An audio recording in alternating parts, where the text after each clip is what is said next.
Nous allons maintenant étudier sur le RH3. Donc je vous ai déjà mis au niveau de la machine le mandrin ainsi que la pièce. L'OP pour l'instant est défini au hasard. On verra à la fin du TP comment faire pour bien le positionner. Au niveau de la formation top solide, donc là on est sur le RH3. Vous devez faire vous la phase 40 et vous avez également la correction de la phase 40. Ce qu'on fera au niveau de la pièce, c'est relativement basique. On va réaliser avec une fraise diamètre 8 le méplat, on va pointer et on va percer. Donc voilà au niveau du TP. Donc nous allons commencer à faire le méplat en usinage en bout. Donc je clique sur le méplat. Hop, je passe en FAO, en CO plutôt. Je clique sur embout.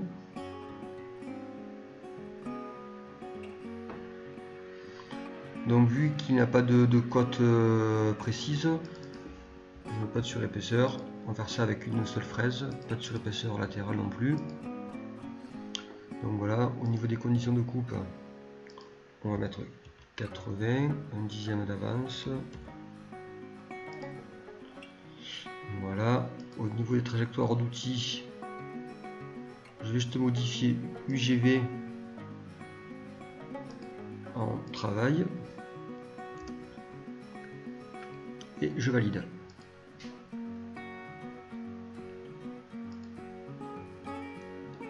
Alors on va faire la simulation.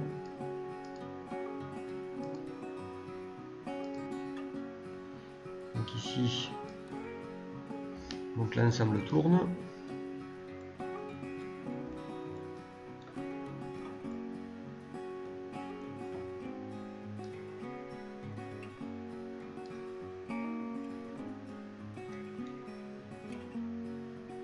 Voilà, on est venu usiner le méplat.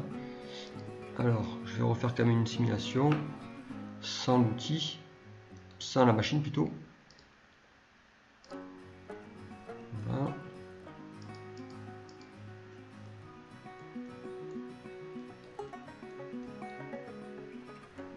Donc j'ai mon outil qui s'approche. Ben là on rentre directement dans la matière. Donc on va essayer de décaler en fait le point d'approche. Je retourne sur ma poche. Alors soit j'agis sur le point d'entrée. On va quand même vérifier au niveau des entrées-sorties. Non, on va jouer sur le point d'entrée là. Alors début d'usinage, on va le faire ici. Voilà. Je valide. Et je refais la simulation. Donc là, on est bien au-dessus. Et voilà. On peut faire également la vérification.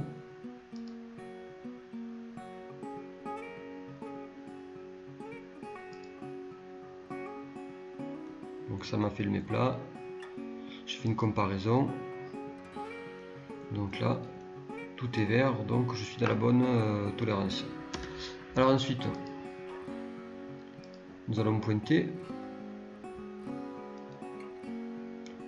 Donc perçage. Ici avec le four à pointer. Donc avec le T2, four à pointer de diamètre 6. Les conditions de coupe. Donc on va mettre 40 et un dixième d'avance. Dans la trajectoire d'outils, je vais décocher le débourrage. Vous, normalement, il est déjà décoché. Et je valide.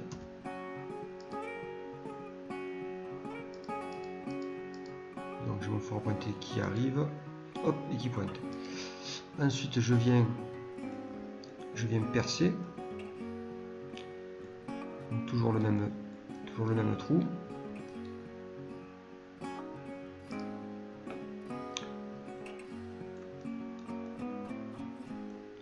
Alors, Donc cette fois-ci en T3 avec le fourré diamètre 3. Les conditions de coupe, ben, ce sont les mêmes que le four à pointer. 1/10 d'avance.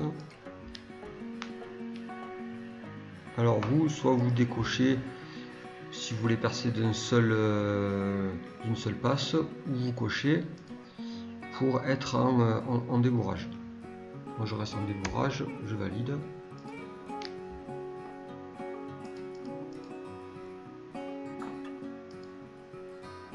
Et voilà. Nous allons maintenant agir sur les origines. Alors nous allons avoir une origine posage sur la palette. Et ensuite nous allons avoir une origine programme directement sur la pièce. Alors pour cela je vais déjà cacher le mandrin. Donc ici je clique sur le liseré noir pour afficher les entités. Au niveau pièce, je viens cacher le mandrin. Voilà, je repasse à FAO. Je viens éditer l'OP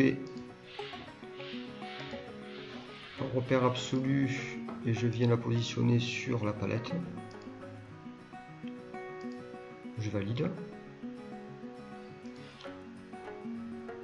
Donc pour le moment, le programme se fait par rapport à cette origine là. Alors moi je veux avoir en fait un deck par rapport à cette origine. Donc je passe en opération CN et je vais sur le gestionnaire de posage. Donc ici j'ai l'opération, les 3 opérations de la FAO. Donc je vais changer l'origine. Je vais lui dire que c'est une origine personnalisée et je la veux sur la pièce. Je valide et je mets à jour.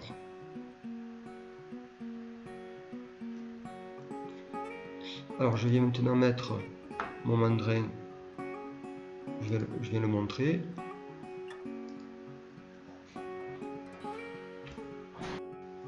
Je viens maintenant coder mon programme pour vérifier si mon deck est bien actif. Donc ici c'est le Fagor. Je valide. Je mets à jour mon programme. Donc ici dans le programme j'ai bien une rotation de la palette et j'ai un deck de 110, donc on peut le vérifier. Donc j'ai mesuré de la palette au haut de la pièce, là où mon OP a été créé. Donc j'ai bien 110 mm. Donc voilà, le TP pour le RH3 est terminé.